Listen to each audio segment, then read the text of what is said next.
commencer un truc. C'est les effets prismatiques sur les ESO-EXO, lunettes lentilles. Centré VP, centré VL. ESO, EXO, lunettes, lentilles, Oculus. La lunette DC, centré VL, centré VP. Imaginons que tu fasses un individu avec ces lunettes. Avec ces lunettes de plus 2 dioptries au DG, donc des verres unifocaux. L'individu a en vision de loin 2 exos et en vision de près 8, allez, on exagère un petit peu, 12 exos de vision de près. Combien fait le jeu euphorique? 10 en prise, exo. Signe que l'accommodation a très peu d'influence sur la convergence accommodative. Première question, si vous aviez mesuré l'euphorie dissociée, en vision de loin et en vision de près, mais avec des lentilles, vous auriez trouvé des résultats. En VL, pareil, idem, 2 exos. Alors oui, je suis d'accord, en lentille de contact, un sujet qui est hypermétrope, il accommode moins. Question, hypermétrope en lentille, il accommode moins. Donc, il accommode moins, donc il converge un peu moins, donc vous aurez trouvé des résultats un petit peu plus exos. On ne va pas là-dedans. Nous, on parle plutôt en VP. On parle plutôt effet prismatique. Effet prismatique. L'individu, en vision de près, il a 12 exos. Il est en train de subir en vision de près un effet prismatique en base externe. Ce qu'il corrige ou ce qu'il pénalise? Ce qu'il pénalise. Autrement dit, en lentille de contact, il n'aurait plus cet effet prismatique qui est en train de le pénaliser. Donc il aurait été moins exo ou plus exo. Aucun problème. Donc, si vous aviez mesuré ces euphories dissociées,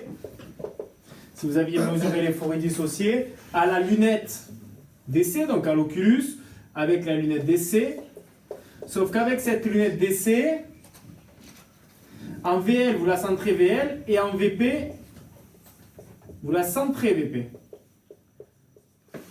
Vous auriez trouvé des résultats d'euphorie dissociée en VL et en VP, comment? Exactement comme en lentille de contact. Pourquoi? Parce que le but d'une lunette DC centrée VP, c'est de simuler les lentilles de contact. Donc du coup, idem, et diminue l'exo. Les deux là sont identiques. Si vous aviez mesuré l'euphorie dissociée, ce monsieur vient vous voir après, là il a 20 ans, le mec est hyper fidèle, il revient vous voir 25 ans après. Le mec a 45 ans. Hyper fidèle. C'est normal, nous sommes des bons praticiens. Et donc du coup, maintenant, monsieur a des progressifs. Si vous mesurez ces euphories dissociées avec les verres prog, si vous remesurez l'euphorie avec les verres progressifs, avec des prog, en VL, vous allez trouver quoi? Idem. Et en VP, vous allez trouver avec des verres prog. Centré VP, ok, on ne parle pas d'effet prismatique. Mais du coup, uniquement de par l'accommodation. Il va accommoder plus ou moins? Moins, donc il va mettre moins de convergence accommodative, donc des résultats, de par l'accommodation, des résultats plus exos. C'est bon pour tout le monde? Par contre, il ne va plus subir cet effet prismatique en base externe. Autrement dit, de par les effets prismatiques, plutôt en base, plutôt diminue l'exo. À vous de sentir le sujet, où est-ce qu'on veut vous amener? D'accord? Est-ce qu'on veut plutôt vous amener sur les effets prismatiques ou plutôt sur l'addition, sur le relâchement de l'accommodation? On te fait parler les prog. Les gars, ici on vous fait parler lentille, effet prismatique. Ici on vous fait parler prog, accommodation. Ouais. Imaginons qu'un sujet sans correction, sans compensation, mais le mec ne porte pas de correction, Et avec les compensations théoriques trouvées à la fin de la réfraction, de puissance plus 0,50 moins 0,25, vous en avez plein en salle de réfraction de celle-là, à 45 et plus 0,25 sphérique. Vous trouvez en vision de loin un individu qui est ESO de 3 et en vision de près ESO de 8. Combien vaut la valeur du euphorique? 5 en prise d'ESO. Signe que l'accumulation a beaucoup d'influence sur la convergence accumulative. Si vous aviez mesuré l'euphorie dissociée,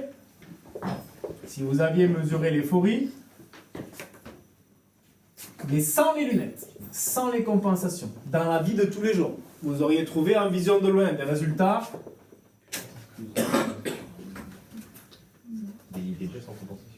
Alors non, l'euphorie dissociée en réfraction, en examen de vue, vous les avez faites avec les compensations théoriques. La question que je suis en train de vous poser, c'est le sujet n'a pas de compensation. Attendez les gars, écoutez, il y a 5 minutes, j'ai juste besoin de 5 minutes. Le mec n'a pas, donc là ici tu as fait ce cas-là, le mec il n'a pas de compensation dans la vie de tous les jours. Du coup, monsieur Gomez n'a pas de lunettes dans la vie de tous les jours. Vous lui faites une réfraction et vous trouvez comme compensation théorique plus 0,50 moins 0,25 à 45 et sur le gauche plus 0,25. En vision de loin avec ces compensations théoriques, il a 3 ESO et 8 ESO. Tu vois? Si vous aviez mesuré l'euphorie dissociée sans compensation, question classique d'examen de vue ou d'analyse de la vision, vous auriez trouvé des résultats plus ESO ou plus EXO? Plus ESO. Pourquoi? Puisque sans les lunettes, il accommode plus, donc il augmente la convergence accommodative, et donc du coup on a des résultats plus ESO. C'est bon? Donc dans les sujets, dans les rédactions d'analyse de la vision, cela augmente l'accommodation, cela augmente la convergence accommodative, et donc les résultats sont plus ESO. En vision de près, encore plus ESO. Autrement dit, si l'individu se plaint des autres disparités de fixation en vision de près au test de Marlette ou à Wars, on lui proposerait quoi? Une addition. Et pourquoi une addition? Parce que ça va soulager son accommodation et ça va soulager sa convergence, et donc ça va diminuer les os. Est-ce que ça a un réel intérêt de mettre une addition sur cette personne-là? Mais s'il a des disparités de fixation, on va lui mettre une addition. S'il n'a pas de disparité de fixation, bien entendu, vous n'allez pas lui mettre d'addition. Mais s'il a des disparités de fixation, vous allez lui mettre une addition. Ma question, c'est comment vous allez faire pour mesurer la valeur de l'addition? Vous allez faire les tests des disparités. Quel test? Filtre rouge, mallette ou Wars? Présentons mallette, ESO disparité de fixation. Vous lui mettez du coup une addition de plus 0,25, ça ne réaligne pas. Plus 0,50, ça n'arrive pas. Plus 0,75, ça n'arrive pas. Plus 1, ça réaligne. BTS 2015, tu lui mets une addition de plus 1. Est-ce qu'il va y avoir un réel intérêt de mettre cette addition sur cette personne-là? Énorme. Pourquoi? Voilà, exactement. Parce qu'à la base, il a un jeu euphorique MRC, signe que l'accommodation a énormément d'influence sur la convergence accommodative. Donc ce n'est pas étonnant qu'en diminuant l'accommodation, ça diminue la convergence accommodative, ça diminue les os et ça diminue les os disparités de fixation.